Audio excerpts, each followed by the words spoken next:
Tomato, ডিম, গাজর। Hello বন্ধুরা, কেমন আছেন সবাই? আশা করি সবাই ভালো আছেন। বিন্দাস ফ্যামিলির নতুন একটা ব্লগ নিয়ে আবার চলে আসলাম। এখন বিকেলবেলা, তো বাগানে অনেক কাজকর্ম ছিল, হয়ে গেছে। তো মা বাগানে গেছিল, শাক তুলেছে।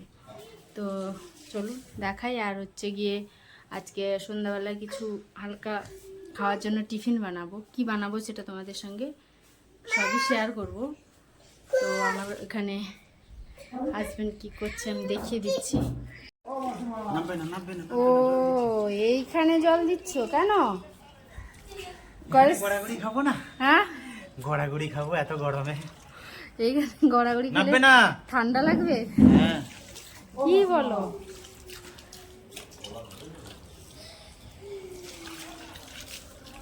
পুরোটা জল দেবে নাকি? হ্যাঁ, একটু ঠান্ডা লাগবে। আয় আয় আয়। হ্যালো, নামবে না?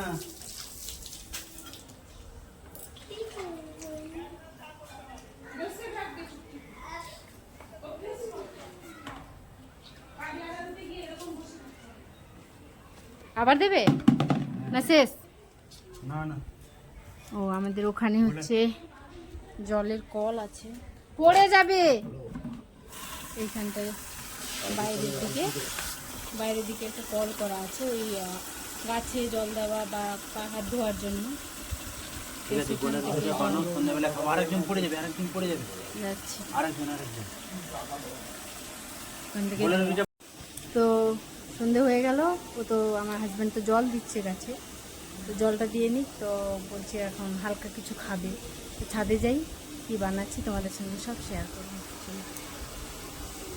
আমি ছাদে চলে আসলাম।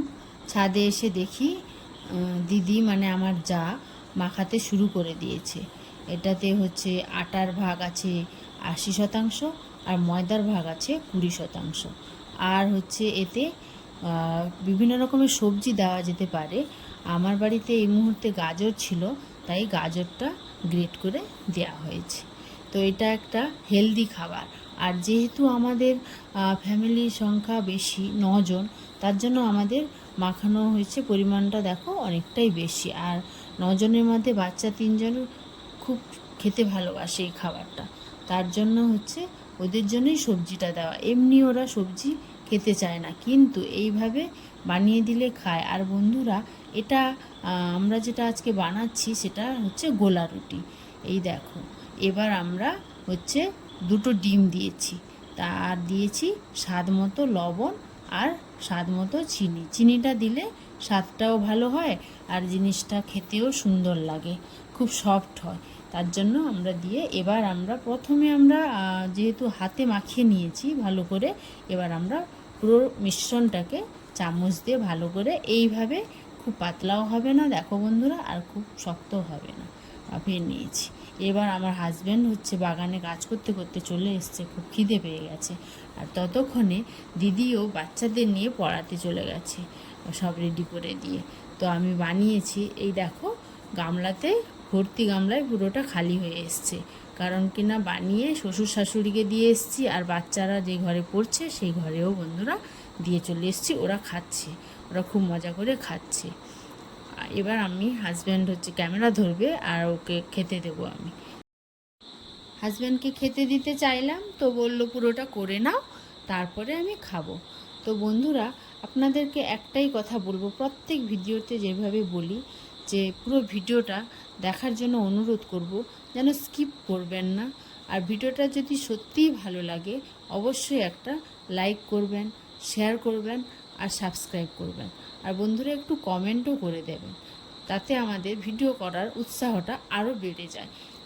তো যাই হোক, এইবার আমি একটা একটা করে পুরো এটা বানিয়ে নেব, গোলা রুটি বানিয়ে নেব। আর ততক্ষণে হাজব্যান্ডকে জোর করে একটা দিয়েছি খাওয়ার জন্য, খেয়ে বলবে কীরকম হয়েছে।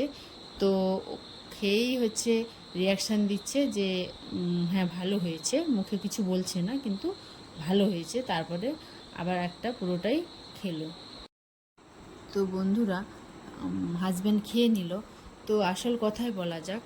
আসল কথাটা যেটা প্রত্যেক ভিডিওর মতো এই ভিডিওতেও বলবো, আমরা দুজনে যেহেতু কাজ করি, তারপরে হচ্ছে কাজ সামলে সংসারও সামলাতে হয়, বাচ্চাও আছে আমার ছোট। তারপরেও অনেক কষ্ট হয় আমাদের এই ভিডিওগুলো বানাতে। শুধু বানানো নয়, রাত জেগে তারপরে বানানোর পরেও অনেক কিছু কাজ থাকে, যেটা এডিটিং করা, পাবলিশ করা। তো সেগুলো হচ্ছে খুব কষ্ট করে করি। তো আপনাদের একটাই অনুরোধ, আপনারা আমাদের পাশে থাকুন। আমরা যেই লক্ষ্য নিয়ে এই ভিডিওগুলো বানাচ্ছি আপনারা অনেকেই জানেন, তো সেই লক্ষ্যে যেন পৌঁছাতে পারি, এইটুকু অনুরোধ থাকলো আপনাদের কাছে। আর কিছুই বলবো না। সবাই ভালো থাকুন, সুস্থ থাকুন, এই বলে আমি এই ভিডিওটা এখানেই শেষ করলাম।